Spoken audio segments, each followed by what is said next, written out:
आइए हम सब प्रार्थना करें।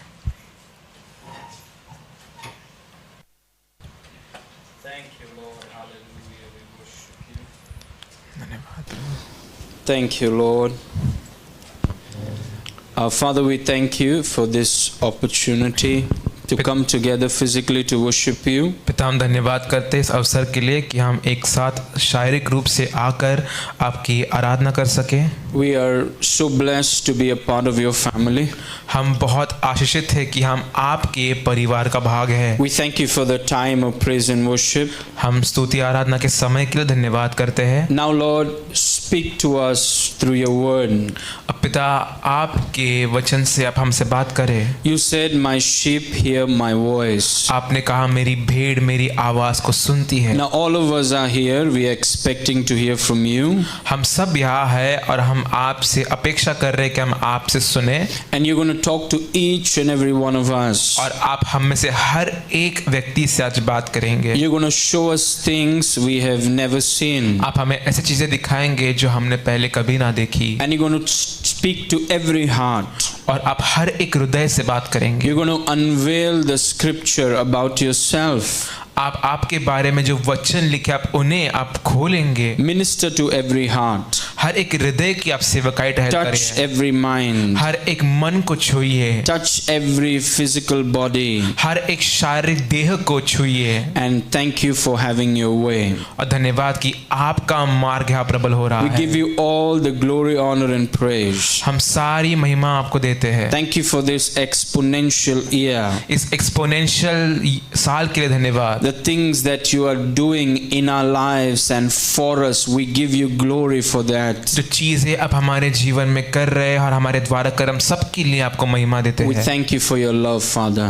हम आपके प्रेम के धन्यवाद करते हैं। Thank you for this wonderful service today. इस अद्भुत सभा के लिए धन्यवाद करते In हैं Jesus' name. यीशु के नाम में। Amen. आमीन। I want to welcome all of you to church today. मैं आप सभी का आज कलीसिया में स्वागत करना चाहता हूँ। Let's continue our session. The prosperity session, first session is the one whom God sends, part 4. और हम हमारे समृद्धि के सत्र को जारी रखेंगे जो है वह जिसे परमेश्वर भेजता है, भाग 4। The one whom God sends. वह जिसे परमेश्वर भेजता है। Can you say the one whom God sends? The one whom God sends. Hindi में बोलिए, वह जिसे परमेश्वर भेजता है। वह जिसे परमेश्वर भेजता है। Now let me show you the first slide which we have been learning for all 4 Sundays of February. और मैं आपको पहला स्लाइड दिखाऊंगा जो हम हमारे पूरे 4 रविवार इस फरवरी के महीने के हम पढ़ रहे हैं।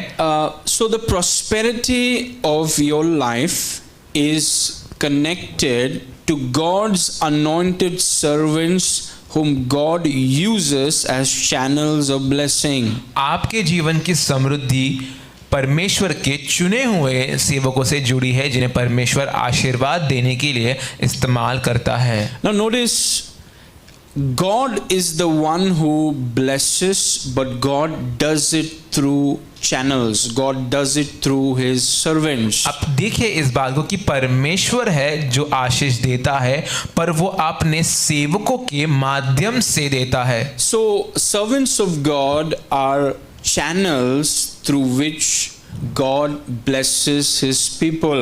तो परमेश्वर के चुने हुए सेवक जो है वो माध्यम है जिनके द्वारा परमेश्वर हमें आशीष देता है। Now we have been seeing this. हम इसे बहुत समय से देख रहे हैं। So let's see some verses. This entire month we have been seeing it. और हम कुछ वचनों को देखेंगे जो हम पूरे महीने भर में देख रहे थे। 2 Chronicles 20:20 says, "Believe," the last part, "believe in the Lord your God, so shall you be established. Believe his prophet, so shall you prosper."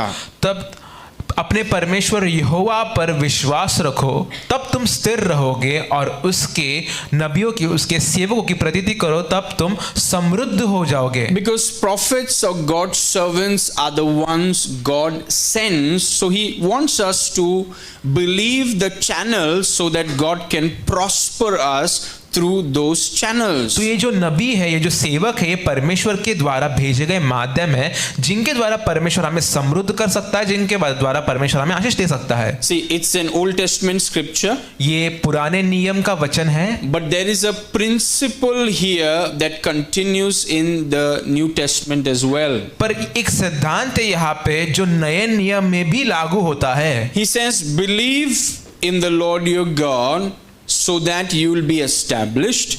Believe the one God appoints, anoints and sends, so shall you prosper. वो कहता है अपने परमेश्वर यहोवा पर विश्वास रखो तब तुम स्थिर रहोगे, और उसके भेजे गए, उसके चुने हुए, उसके अभिषेक किए हुए दासों की प्रतीति करो तब तुम समृद्ध हो जाओगे। Same principle in the new covenant. Let's go to Ephesians 4. और यही सिद्धांत नए नियम में भी है, इफिसियों 4 का 11। Because it's important that it's the same principle even in the New Testament. The same principle. ये वही सिद्धांत है जो नए नियम में भी है, और ये बहुत महत्वपूर्ण है। And he gave some.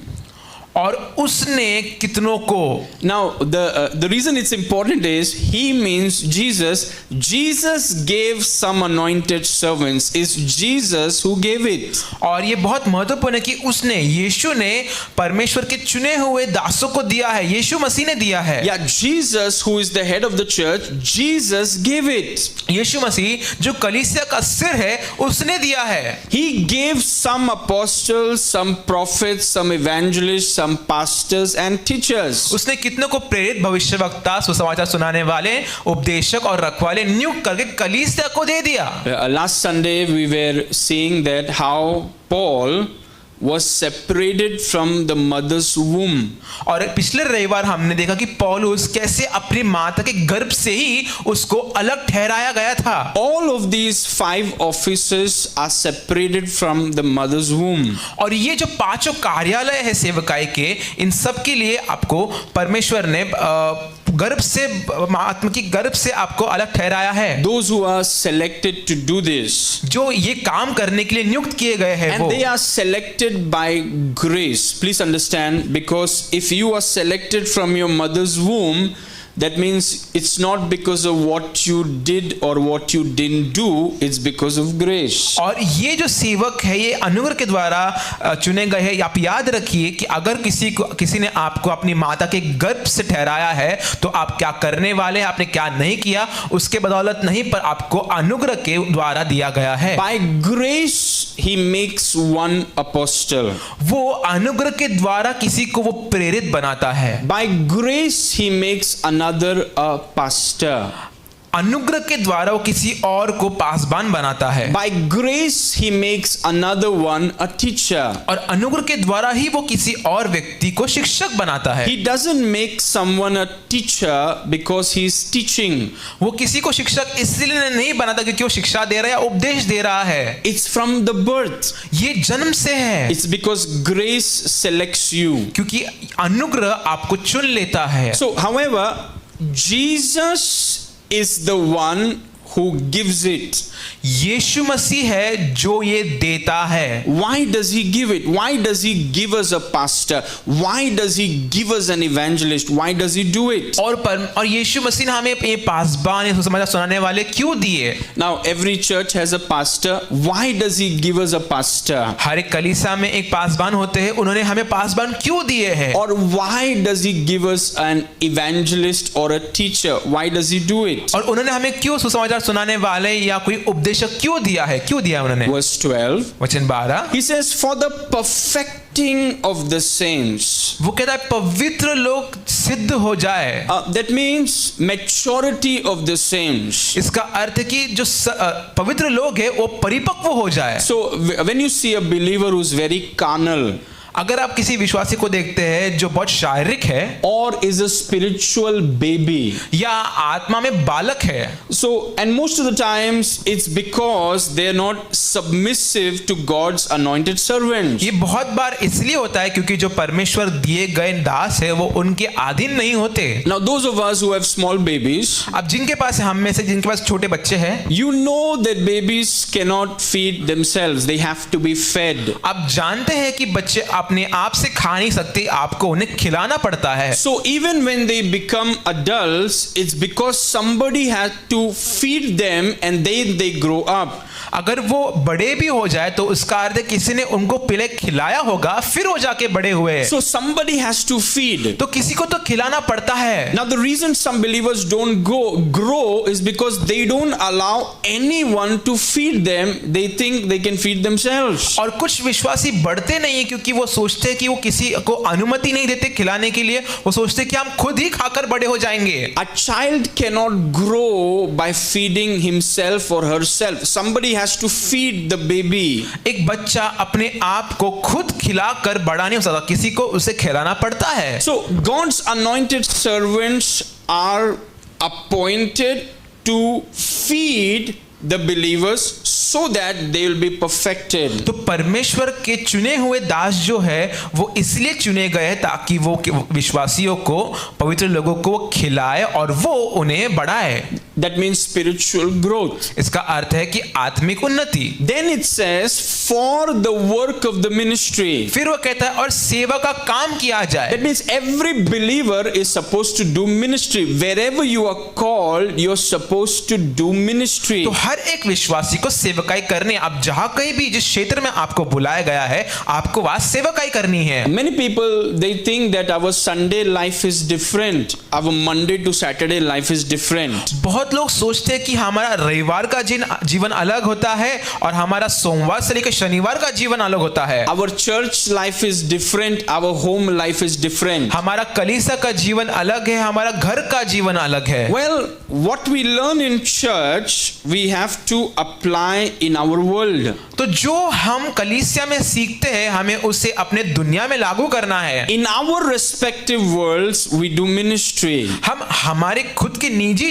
दुनिया में हम सेवकाई करते हैं। And your primary ministry is to reveal Jesus to your world. और आपकी प्राथमिक सेवकाई है कि आप अपनी दुनिया को यीशु मसीह प्रकट करें आपके द्वारा। So wherever you're working, तो जहां कहीं भी आप काम कर रहे हैं, you are a minister of God in that company. आप परमेश्वर के सेवक हैं उस कंपनी में। God's servants are given so that you will do your ministry well. और परमेश्वर के दास इसलिए दिए जाते ताकि आप अपनी सेवकाई अच्छे से कर पाए। You're in that company to do ministry. आप उस कंपनी में सेवकाई करने के लिए है। That means reveal who Jesus is to your company. Show them who Jesus is through your life. इसका अर्थ है कि अपने जीवन के द्वारा आप यीशु मसीह को उस कंपनी में प्रकट करें, दिखाए। Some people have the wrong idea. That means as soon as I go into the company, I have to share the gospel. That's not what it means. People won't like you much. कुछ लोगों का गलत उनका विचार होता है कि जैसे मैं कंपनी में जाऊंगा वहां पे मैं सुसमाचार पढ़ाऊंगा और शायद से लोगों को पसंद नहीं आएंगे। As soon as you come here, Jesus loves you, Jesus loves you. Don't understand. What are you doing? और आप जैसे अंदर आते हैं आप कहते हैं यीशु आपसे प्रेम करता है, यीशु आपसे प्रेम करता है, उन्हें समझता ही नहीं है। Don't irritate people. आप लोगों को सताइए मत। Try to do this. आप ये करने का प्रयास करिए। Try to come on time. समय पे आना का प्रयास करिए। Try to not speak against your authorities. आप प्रयास करें कि आप अपने अधिकारियों के खिलाफ ना बोले। Try to complete your targets before time. आप प्रयास करें कि जो आपको आपके टारगेट दिए जाते हैं उन्हें आप समय से पहले खत्म कर दे। Try to be excellent in your work. अपने काम में उत्तम बनने का प्रयास करें। And then God will give you an opportunity. और फिर जाकर प्रभु आपको एक अवसर देगा। So we are saying that God is in us, therefore we work by the power of God and we are excellent in what we do. और हम ये कहते हैं कि परमेश्वर हमारे अंदर है और हम उसके सामर्थ्य के द्वारा हम उत्तम कामों को करते हैं, उसकी वजह से हम उत्तम हैं। Maintain appropriate distance from the opposite gender. That's how you share the gospel. जो आपका जो विरोधी लिंग है उसके साथ आप एक अच्छा खासा अंतर बनाए रखिए और ऐसे हम सुसमाचार पढ़ाते हैं। It's not Jesus loves you. ये ऐसा नहीं कि यीशु प्रेम करता है, यीशु प्रेम करता यहाँ पे है। लिख दिया Jesus loves you. माथे पे लिख दिया यीशु आपसे प्रेम करता है। Stay away from the opposite gender. Maintain proper distance. आप जो विरोधी लिंग है आप उनके साथ थोड़ा सा दूरी बनाए रखिए। Maintain dignity in the way you dress.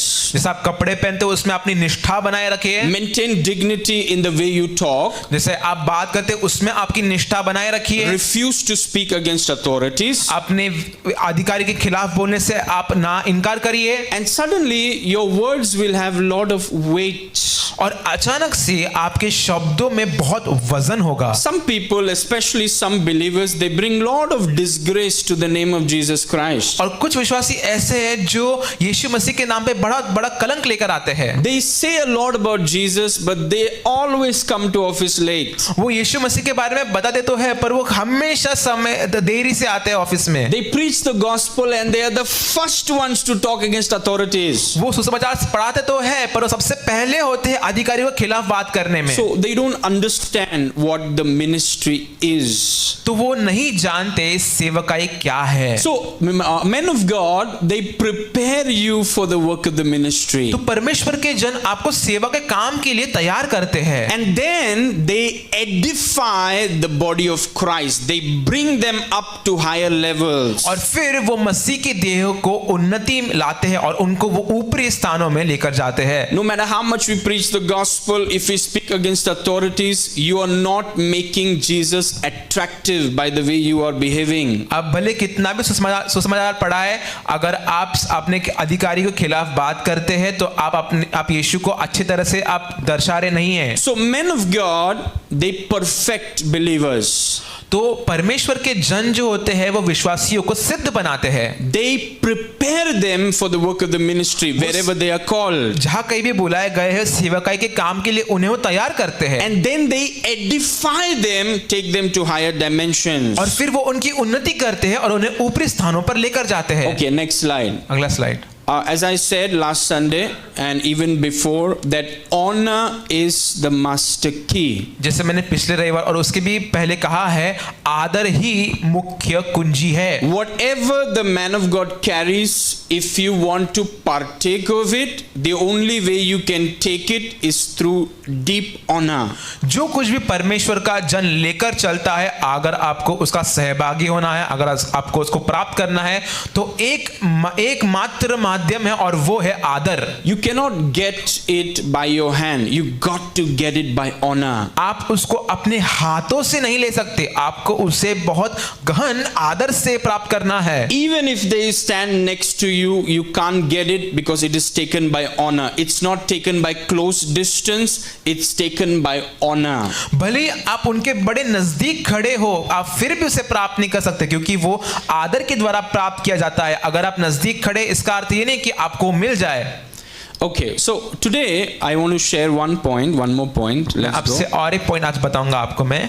There are many ways you can honor God's servants. Many ways. बहुत सारे तरीके हैं जिसके द्वारा आप परमेश्वर के जनों का आदर कर सकते हैं। For example, Elisha honored Elijah by washing his hands. इलीशिया Elia के हाथ धोकर उसका आदर करता था। Now Elijah can wash his own hands. अभी एलिया अपने खुद के हाथ धो सकता है। But Elisha, the way he honored Elijah is he would wash Elijah's hand. He will wash his hands. पर इलीशिया जो है वो एलिया का इतना आदर करता था कि वो उसके हाथ धोता था। Now the widow at Zarephath. अभी जो यारफात की जो स्त्री थी, As Elijah came there, जैसे एलिया वहां आया, the way she honored is she gave him bread. जिस तरीके से उसने उसका आदर किया वो ये था कि उसने अपनी रोटी उसे दे दी। She gave him something to eat. उसने उसे खाने के लिए कुछ दे दिया। And Elijah said, I want to speak something to you, but you have to give me something to eat first. Because without honor, you're not going to get it. और एलिया ने उससे कहा कि मैं तुम्हें कुछ देने पर हूं पर तुम्हें उससे पहले मुझे खिलाना पड़ेगा क्योंकि तुम जो प्राप्त कर सकते हो वो आदर के द्वारा ही प्राप्त कर सकते हो। The Bible says for 3 years of famine, she ate nicely. Bible कहती है 3 साल, अकाल के 3 साल उसने बहुत अच्छे से खाना खाया। So she gave the food. तो उसने खाने को दिया। Then the vessels were full. तो उसके सारे बर्तन भर गए। Then again from that vessel she gave him food. तो फिर उसके बाद उसने उस बर्तन में से उसे खाना दिया। Again she gave him food. फिर उसे खाना दिया। And as it was consistent honor, all throughout the famine, she became famine proof. जैसे वो निरंतर आदर बह रहा था, वैसे ही वो पूरे अकाल भर में वो अकाल रोधक बन गई। The Philippian church honored Apostle Paul by partnering with him financially. Flippo की कलीसिया ने प्रेरित पौलुस के साथ आर्थिक रूप से दान देकर उसके साथ सहभागी बताई थी। The Apostle Peter, he partnered with Jesus by giving his boat to the ministry of Jesus. प्रेरित पतरस ने यीशु मसीह को अपनी नाव देकर उसकी सेवकाई में सहभागी किया था। So there are many ways you can honor God's servants. तो बहुत सारे तरीके हैं जिनके द्वारा परमेश्वर के जनों का आदर कर सकते हैं। Because it's only through honor you can receive. क्योंकि ये सिर्फ आदर के द्वारा ही आप ग्रहण करते हैं। Because the scripture says, those who sow spiritual things into you, it is our responsibility to sow material things into their life. कि बाइबल कहती है कि जो लोग हमारे जीवन में आत्मिक चीजों को बोते हैं, तो ये हमारी जिम्मेदारी है कि हम उनके जीवन में भौतिक चीजों को बोए। And so there are many ways to honor in the scripture, many ways to honor. और बाइबल में बहुत सारे तरीके बताए गए हैं जिसके द्वारा आप उनका आदर कर सकते But हैं। let me show you the top way. पर मैं आपको सबसे उत्तम और पहला तरीका बताता हूँ। All over these years I have received lot of honor. इस पूरे साल बहुत सारे सालों में मैंने बहुत ज्यादा आदर को लिया है। Even finances to a very high level finances. और बहुत ही ऊंचे स्तर के आर्थिक में भी देखा है। And it's not even from this church. और ये कलीसिया से भी नहीं है। Very high level money. बहुत उच्च स्तर का आर्थिक High चीजें, level things. बहुत उच्च स्तर की चीजें, Very high level financial blessings. बहुत उच्च स्तर की वित्तीय आशीषें। And so, but I'll tell you, the greatest way to honor is by praying for God's anointed servants. पर सबसे उत्तम तरीका है आप परमेश्वर के अभिषेक सेवकों के लिए प्रार्थना करना। Yeah.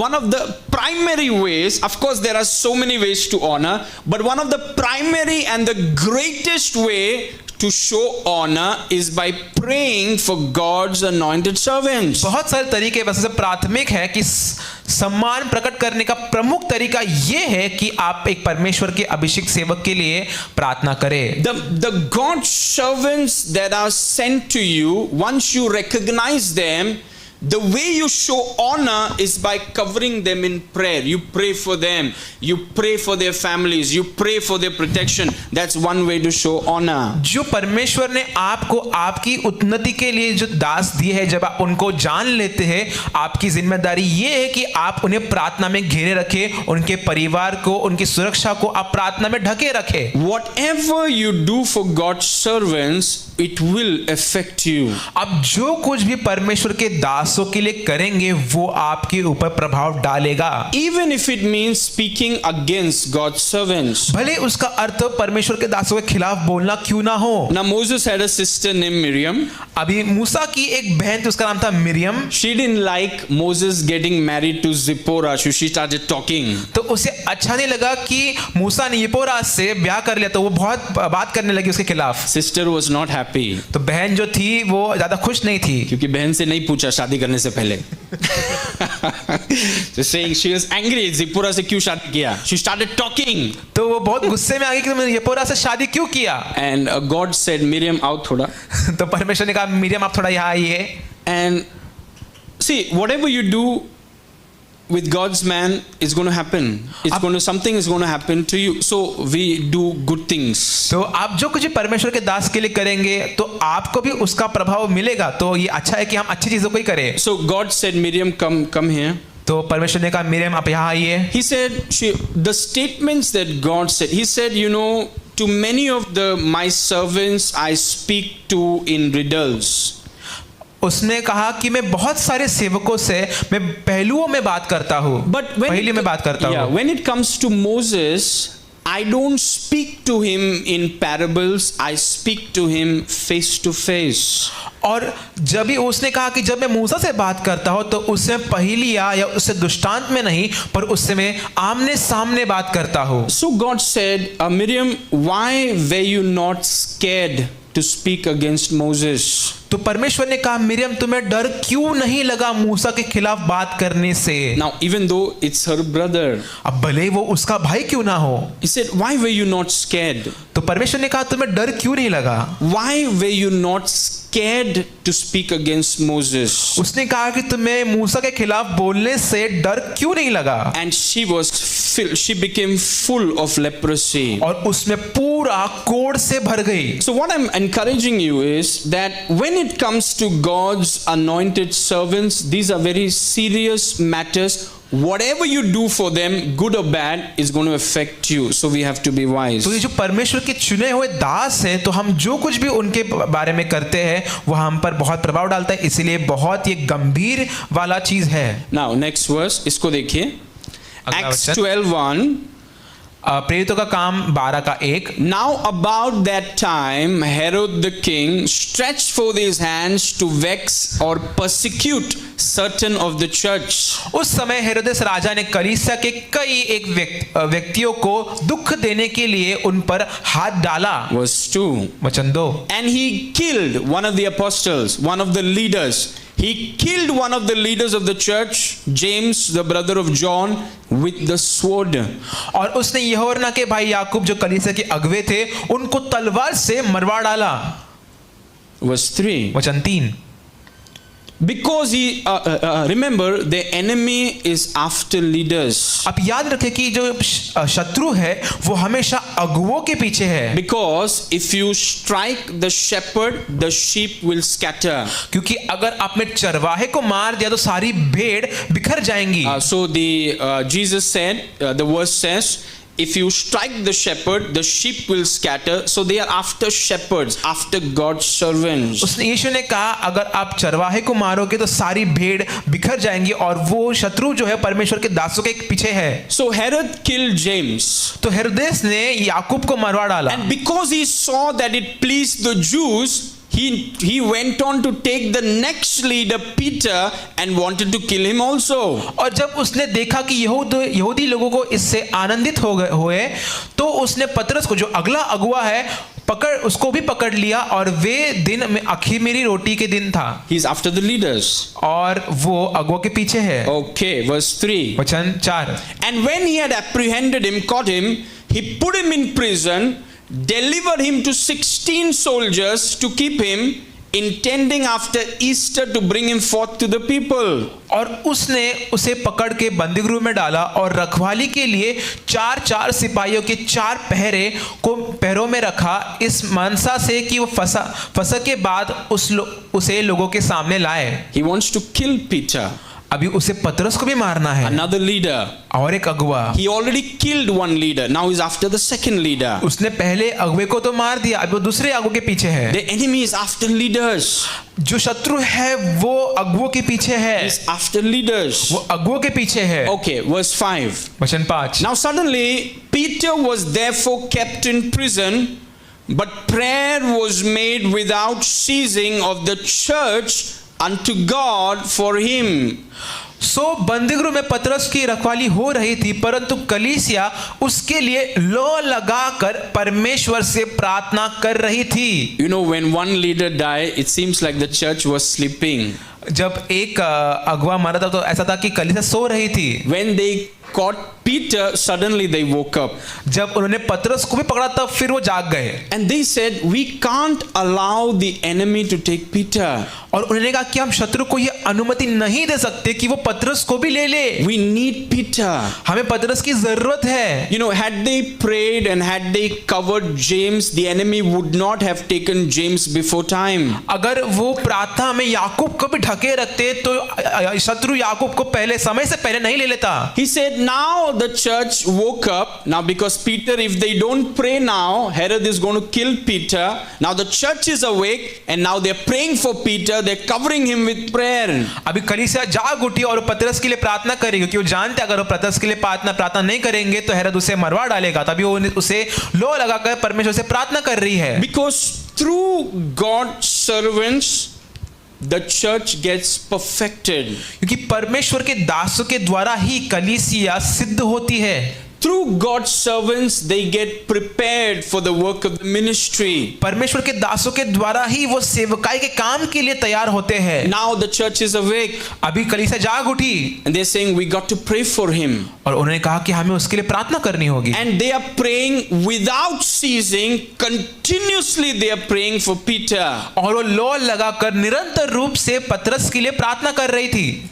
Next point. अगला मुद्दा, The greater your value for God's servants, the deeper and more consistent your intercession for them becomes. आप परमेश्वर के सेवकों को जितना अधिक महत्व देंगे उनके लिए आपकी मध्यस्थता उतनी ही गहरी और निरंतर होगी। Now these are important points. अभी बहुत महत्वपूर्ण मुद्दे हैं। Depends on how much you value them. ये इस पर निर्भर है कि आप उनको कितना आदर करते हैं, उनका कितना मूल्य रखते हैं। Why does Elisha have to wash Elijah's hand? Elijah has his own hand. Why doesn't Elijah wash his own hands? Elisha को एलिया के हाथ क्यों धोने थे? एलिया के तो खुद के हाथ है, वो खुद धो सकता है, पर एलीशा ने एलिया के हाथ क्यों धुए? It's value. ये मूल्य देना है। It's when you value God's servants, there is something that you do for them, and the best thing you can do for them is intercede for them. और ये मूल्य है, और आप परमेश्वर के दासों के जब मूल्य देते हैं और आप उनके लिए अत्यंत और गहरी मध्यस्थता करते हैं। You would never pray for someone you don't value. आप उस व्यक्ति के लिए कभी प्रार्थना नहीं करेंगे जिसको आप मूल्य नहीं देते। And sometimes because they didn't value James so much, only after James went, they realized what we have lost.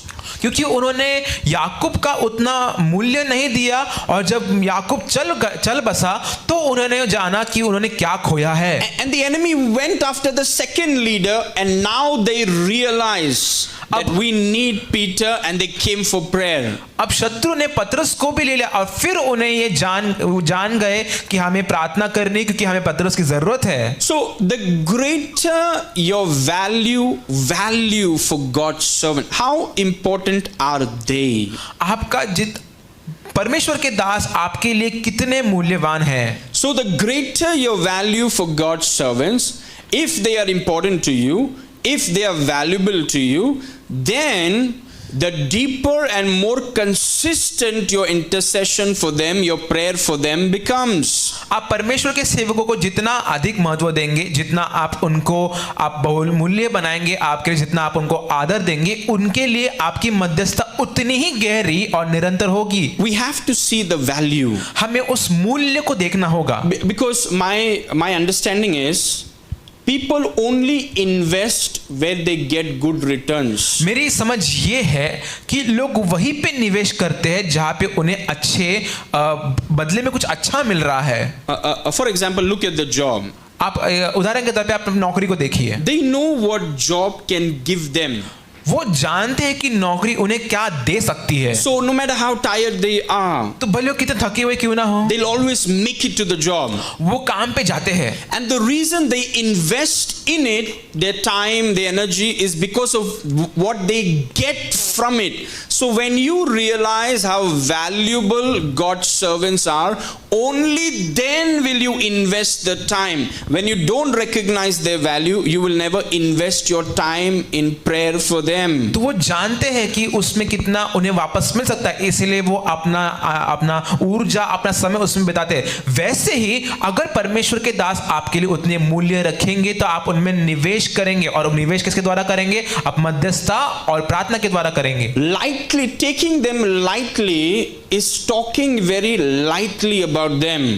उनको हल्के में लेने का अर्थ है उनके बारे में हल्के रूप में बात करना। That's why if you know too many men of God, then no man of God is valuable for you, because you know too many. अगर आप बहुत सारे परमेश्वर के जनों को जानते हैं तो आपके लिए कोई भी जन आपके लिए मूल्यवान नहीं, क्योंकि आप बहुत लोगों को जानते हैं। Over the years I have seen सालों भर में मैंने देखा है people who are connected to too many have don't value for any. जो लोग बहुत जगहों पे जुड़े हैं उनको किसी भी जगह का मूल्य नहीं, And because they don't have value, value, और क्योंकि उनके पास मूल्य नहीं, they will never invest that amount of honor in prayer for them. They will never do it. तो वो कभी भी उतना अपने आदर को प्रार्थना में उनके लिए उतना निवेश कभी नहीं करेंगे, वो नहीं करेंगे। So the more you value, the more you intercede for them. तो जितना आप उनका महत्व देंगे, आप उनके लिए उतना ही ज्यादा मध्यस्थता You करेंगे। cannot intercede for someone you don't value. आप किसी ऐसे व्यक्ति के लिए मध्यस्थता नहीं कर सकते जिसका आप मूल्य नहीं देते। I need this person in my life. If you value that, then you pray. Otherwise, why would you pray? There are so many. ये नहीं तो कोई और। ये व्यक्ति मुझे अपने जीवन में चाहिए, अगर नहीं चाहिए तो आप नहीं करेंगे। So, how much do I value? तो मैं उनको मैं कितना महत्व देता हूँ, How important? वो कितने मेरे लिए महत्वपूर्ण है, How important are they to me? वो मेरे लिए कितने ज्यादा महत्वपूर्ण है, It's sent by God to me. वो परमेश्वर के द्वारा मेरे लिए भेजे गए हैं। How important are they to me? Are they really important? And am I covering them in prayer? क्या वो मेरे लिए सच में महत्वपूर्ण है, या क्या मैं उन्हें प्रार्थना में ढके रखता हूँ? Very important. बहुत महत्वपूर्ण है, Because it's not about God's servant seeing it. It's about God seeing it. ये इस बारे में नहीं है कि परमेश्वर के दास आपको देख रहे हैं, ये परमेश्वर खुद आपको देख रहा है। So the greater your value, तो जितना आप उन्हें महत्व देंगे, the more you value, the more you pray for them. जितना आप उनको महत्व मूल्य देंगे, आप उतना ज्यादा उनके लिए प्रार्थना करेंगे, Because they must stay on earth for us. क्योंकि उन्हें हमारे लिए इस धरती पर रहना अनिवार्य है। They must stay on earth for us. उन्हें हमारे लिए धरती पर रहना अनिवार्य है। They must not go too quickly. They must stay on earth for us because our prosperity is hidden in them. They must stay on earth for us. उन्हें हमारे लिए पृथ्वी पर रहना जरूरी है, वो समय से पहले ना जाए, क्योंकि हमारी समृद्धि उनके द्वारा आती है। Now again, let's see the verse Philippians 1:21. इसको देखिए, the apostle Paul is speaking. फिलिपियो 1:21 हम देखेंगे, यहाँ पे प्रेरित पौलुस बात कर रहे हैं। For me to live is Christ and to die is gain. क्योंकि मेरे लिए जीवित रहना मसीह है और मर जाना लाभ है। Verse 22. वचन 22। But if I live in the flesh, this is the fruit of my labor, yet what shall I choose? I don't know. पर यदि शरीर में जीवित रहना ही मेरे काम के लिए लाभदायक है, तो मैं नहीं जानता कि किसको चुनूं। Verse 23. वचन 23। he says, I am straight between two things, having a desire to depart and to be with Christ, which is far better. क्योंकि मैं दोनों के बीच आधार में लटका हूँ, जी तो चाहता हूँ कुछ करके मसीह के पास जा रहा हूँ, क्योंकि यह बहुत ही अच्छा है। Verse 24. वचन 24। Now look at this statement. Listen to this very carefully. अभी इस वाक्य रचना का बहुत ध्यान से सुनिए। Nevertheless, to abide in the flesh is more needful for you. परंतु शरीर में रहना तुम्हारे कारण और भी आवश्यक है। Look at his mindset. उसकी आप मानसिकता को देखिए। He said, I have a desire to depart and be with Jesus, which is way better. वो कहता है कि मेरी एक इच्छा है कि मैं यीशु के साथ रहूं, और वो बहुत अच्छा है। But if I remain in the body, it's profitable for you. पर अगर मैं देह में शरीर में रहूं तो वो तुम्हारे लिए लाभदायक है। So Philippian church must recognize that Paul staying back is good for us. तो फिलिपी की कलीसिया को ये जानना जरूरी है कि पौलुस का हमारे लिए ठहर जाना बहुत लाभदायक है। Nevertheless, to stay in the flesh, to be alive on earth is more needful for you. वो कहता है कि परंतु शरीर में रहना, इस पृथ्वी पर जीवित रहना तुम्हारे कारण और भी आवश्यक है। Now Philippian church should also know that it is needful. वो अकेला needful बोल के फायदा नहीं है। तो फिलिपियों की कलीसिया को भी जानना है कि वो बहुत आवश्यक है, वो अकेला खुद बोलकर ये पर्याप्त नहीं। Listen, he is speaking to the church and he says, listen, for me to remain in the body is more needful for you. वो कलीसिया को कहता है कि शरीर में मेरा रहना तुम्हारे कारण और भी आवश्यक है। Verse 25. वचन 25। And having this confidence, I know that I shall abide and continue with you for your furtherance and joy of faith. और इसके लिए मुझे इसका भरोसा है, सो मैं जानता हूं कि मैं जीवित रहूंगा वरन तुम सबके साथ रहूंगा, जिससे तुम विश्वास में दृढ़ होते जाओ और उसमें आनंदित रहो। He said, why should I be in the body?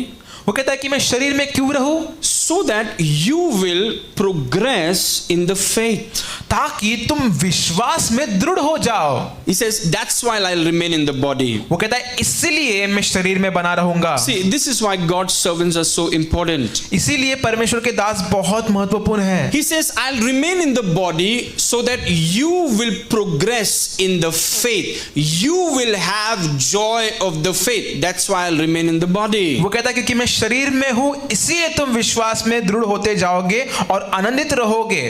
You know, when James died, जब याकूब मर गया, it was a loss for whom? ये किसके लिए नुकसान था? It would be a loss for the church. वो कलीसिया के लिए नुकसान था। If Peter died, अगर पतरस मरता, would it be a loss for Peter or a loss for the body of Christ? तो ये क्या पतरस के लिए नुकसान होता या मसीह की देह के लिए नुकसान होता? And suddenly the church realized, we can't suffer another loss. Let's pray for this guy. और फिर कलीसिया जाग उठी और उन्होंने जाना कि हम और एक नुकसान को नहीं झेल सकते, हमें इस व्यक्ति के लिए प्रार्थना करना है। And so the apostle Paul says, I will remain so that you go ahead. तो प्रेरित पौलुस कहता है कि मैं शरीर में बना रहूंगा ताकि तुम आगे बढ़ो। He's not saying I will remain in the flesh, so I will put you back and I go ahead. वो ये नहीं कह रहा कि मैं शरीर में रहूंगा, मैं तुम्हें पीछे छोड़ दूंगा और मैं खुद आगे भागूंगा। He said, I will remain in the flesh so that you go ahead in the faith. वो कहता है कि मैं शरीर में बना रहूंगा ताकि तुम्हारा विश्वास दृढ़ होते जाए। We must see it. हमें वो देखना जरूरी है। We must be able to see it. हमें उसे देखना होगा। I see the money that I can get from the job, so I go there every day even when I don't want to go. मैं देखता हूँ जो पैसा मुझे उस नौकरी के द्वारा मिलता है, इसीलिए जब मेरा मन नहीं करता तभी भी मैं नौकरी पे जाता हूँ। You got to see what a man of God carries for you. Forget about others. You got to see what a man of God carries for you. You got to see it, because unless you see it, you'll be very casual about them. But when you see it, suddenly you start covering them in prayer. आपको देखना होगा कि परमेश्वर के दास कितने बहुमूल्य है आपके लिए। अगर आप वैसा नहीं देखेंगे तो आप उनको बहुत हल्के में लेंगे, और इसीलिए हमारे लिए बहुत अनिवार्य है कि हम उनको प्रार्थना में ढके रखें। Many things we can do for God's servants. बहुत सारी चीजें हम परमेश्वर के दासों के लिए कर सकते हैं। Yet the best thing you can do for them is pray for them. फिर भी सबसे उत्तम चीज ये है कि हम उनके लिए प्रार्थना करें, सबसे उत्तम। Because they stay in the flesh for your furtherance. क्योंकि वो शरीर में हमारे विश्वास दृढ़ होने के लिए है। They stay in the faith, they stay in the flesh for your joy of faith. वो आत्मा में, वो शरीर में इसलिए रहते हैं क्योंकि वो हमारा आनंद बढ़ता रहे। So I need my man of God to stay in the flesh for my own benefit. तो मैं चाहता हूं कि मेरा परमेश्वर का जन मेरे लाभ के लिए बना रहे। So I am praying for my own benefit actually. तो इसका अर्थ है कि मैं अपने खुद के लाभ के लिए प्रार्थना कर रहा हूँ। Because I want him to stay, I don't want him to go so quickly. क्योंकि मैं चाहता हूँ कि वो रहे, मैं नहीं चाहता कि वो बहुत जल्दी से चले जाए। So we cover them in prayer. तो हम उनको प्रार्थना में हमको घेरे रखते हैं। We cover them in prayer. हम उनको प्रार्थना में घेरे रखते हैं। We cover our man of God in prayer. हम हमारे परमेश्वर के दास को प्रार्थना में ढके रखते हैं। Because he carries something for us and we cover them in prayer. क्योंकि वो हमारे लिए कुछ लेकर चलता है और इसलिए हम उन्हें प्रार्थना में ढके रखते हैं। You pray for your children, why? आप अपने बच्चों के लिए क्यों प्रार्थना करते हैं? Because of value. मूल्य के कारण। You pray for your husband and your wife, why do you do it? Because of value. आप अपने पति पत्नी के लिए प्रार्थना क्यों करते हैं? क्योंकि आप उन्हें महत्व देते हैं। Why do you pray for your job so much? Because of your value for what the job can give you. आप अपनी नौकरी के लिए इतना प्रार्थना क्यों करते हैं? क्योंकि आप उस चीज को महत्व देते हैं जो नौकरी आपको दे सकता है। We got to see the value of God's anointed servants. हमें परमेश्वर के अभिषेक दासों की महत्व या उनका मूल्य देखना अनिवार्य है। And that value has to be revealed through persistent intercessory prayers. और वो महत्व इसके द्वारा हमें प्रकट करना है निरंतर मध्यस्थता करने के द्वारा। We cover them in prayer. हम उन्हें प्रार्थना में ढके रखते हैं। Every man of God, हर एक परमेश्वर का जन, we cover them in prayer. हम उनको प्रार्थना में ढके रखते हैं। Yeah, that's what we are doing. Early morning when we pray, we are praying for all God's servants. और यही हम करते हैं, हम सुबह की प्रार्थना में हम सारे परमेश्वर के जनों के लिए प्रार्थना करते हैं। I pray for all of our team, whoever joins in the morning, we're praying for all of God's servants everywhere in India and all over the world. हम जितने भी देश भर में और पूरे विश्व भर में जितने भी परमेश्वर के जन हैं, हम सबके लिए हम पूरा टीम मिलकर हम उनके लिए प्रार्थना करते हैं। So they are here for your furtherance. वो यहाँ हमारा विश्वास दृढ़ हो जाए इसलिए है। You know, the Lord said, pray for your authorities. परमेश्वर ने कहा अपने अधिकारियों के लिए प्रार्थना करो। किसने कहा मैं नहीं करूंगा? He said, why pray for your authorities? Just study. Why pray for your authorities? आप सिर्फ अध्ययन करिए कि क्यों अधिकारियों के लिए He प्रार्थना करना said, चाहिए। pray for your authorities so that you will live in peace. So किसके फायदे के लिए कर रहे हैं आप? खुद के फायदे के लिए। तो वो कहता है कि तुम अपने अधिकारियों के लिए प्रार्थना करो क्योंकि तुम शांति में जी सको। He said, you pray for authorities so you will live in peace. So if you're praying for them, you're praying for your own benefit. तो अगर आप उनके लिए प्रार्थना करें तो आप शांति में जिएंगे। तो इसका अर्थ अगर आप उनके लिए प्रार्थना करेंगे तो ये आपके लाभ के लिए है। Why do we pray for God's anointed servant? For your own furtherance. For your own furtherance, we are praying for them. तो हम परमेश्वर के जनों के लिए क्यों प्रार्थना करते ताकि हमारा विश्वास दृढ़ हो जाए। Yeah, and we progress in faith. और हम हमारे विश्वास में आगे बढ़े।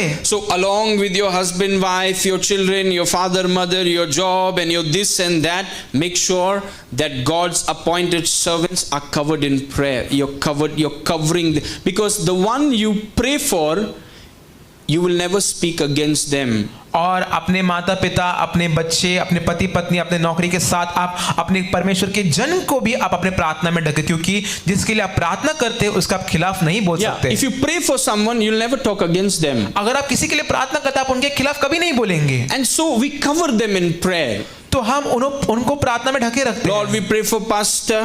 पिता हम पासवान के लिए प्रार्थना करते Pray हैं। for pastor's family. हम पासवान के परिवार के लिए प्रार्थना करते We हैं। pray that he will fulfill his ministry. हम प्रार्थना करते हैं कि वो अपनी सेवकाई को पूरा करे, He'll be in good health. वो स्वास्थ्य में रहे He will prosper more. प्रार्थना करिए। और वो और भी ज्यादा समृद्ध होते जाए, Lord, let him prosper more. और वो और समृद्ध होते जाए। So while you're doing it, it's for your own furtherance. आप क्यों कर रहे हैं? क्योंकि आपके लिए आपके लाभ के लिए है। He says, I will continue with you for your furtherance. वो कहता है कि मैं तुम्हारे साथ रहूंगा जिससे तुम्हारा विश्वास दृढ़ हो जाए And your joy of faith. और तुम आनंदित हो। As I told you that 2026 will be a landmark year. और जैसे मैंने आपसे कहा कि 2026 जो है वो लैंडमार्क वाला साल होगा। All over Maharashtra doors are opening. पूरे महाराष्ट्र भर में दरवाजे खुल रहे We हैं। started at Nagpur. हमने नागपुर से शुरुआत की All over Maharashtra, I am hearing it. All over Maharashtra, things are opening. और मैं सुन रहा हूँ कि पूरे महाराष्ट्र भर में चीजें खुल रही है। Amen. Because as I said, 2026 will be a landmark year. कहा जाएगा 2026 के पहले और 2026 के बाद। 2026 is a landmark year. और 2026 वो लैंडमार्क का साल है। There are some highly senior pastors. बहुत ही उच्च दर्जे के पासबान हैं कुछ। They are interested in doing meeting for us. वो दिलचस्पी रख रहे कि वो हमारी मीटिंग करें। Without us approaching them, हम उन तक पहुंचने के बजाय they are approaching us. वो हमारे पास पहुंच रहे हैं। It's an exponential impact. और ये एक्सपोनेंशियल प्रभाव है। And we have never seen such response from pastors. और हमने ऐसी प्रतिक्रिया पासबानों से कभी नहीं सुनी। And as I told you, all the glorious things that Jesus has spoken to us, it's all coming to pass. और मैंने आपसे कहा जितने भी महिमावन चीजें यीशु मसीह ने हमसे बोली है वो सब की सब पूरी हो रही है। And so there is a great excitement among pastors. और पासवानों के बीच में बहुत बड़ी उत्तेजना है। And I'm telling you, it's not because of anybody's personality, it is because of the grace of Jesus and the move of the Holy Spirit. और मैंने आपसे कहा कि ये किसी के व्यक्तित्व के आधारित नहीं है, ये परमेश्वर यीशु मसीह का अनुग्रह और पवित्र आत्मा के चलन के द्वारा है। See, wherever people realize that this man of God is for our furtherance, they begin to honor deeply. जब लोगों को पता चलता है कि ये परमेश्वर का जन हमारे विश्वास के लिए है तो वो उसके लिए और आदर को देते हैं। So, and it will start in Maharashtra, but it will go all around India. ये महाराष्ट्र में तो शुरू हुआ है पर ये पूरे देश भर में, पूरे भारत भर में जाएगा। It will open many doors for us. वो हमारे लिए बहुत सारे दरवाजों को खोलेगा। So we are going to get a little busy. तो अभी हम थोड़ा व्यस्त होने वाले हैं। So Zoom meetings like we do before, we are not doing it like before. जिसे हम पहले जूम मीटिंग किया करते थे अभी हम वैसा नहीं करते Because now the Lord is expanding us to other territories. क्योंकि प्रभु हमारी जो सीमाएं हैं वो दूसरे क्षेत्रों में भी विस्तार कर रहा है। Praise God. परमेश्वर को स्तुति हो। So let's pray.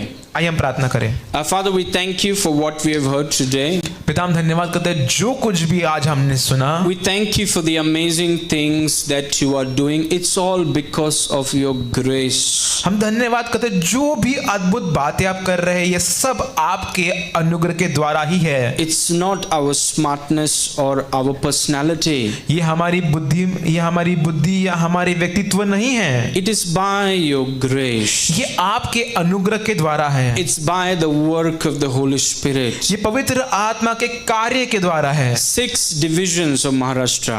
महाराष्ट्र के 6 क्षेत्र, 36 districts of Maharashtra.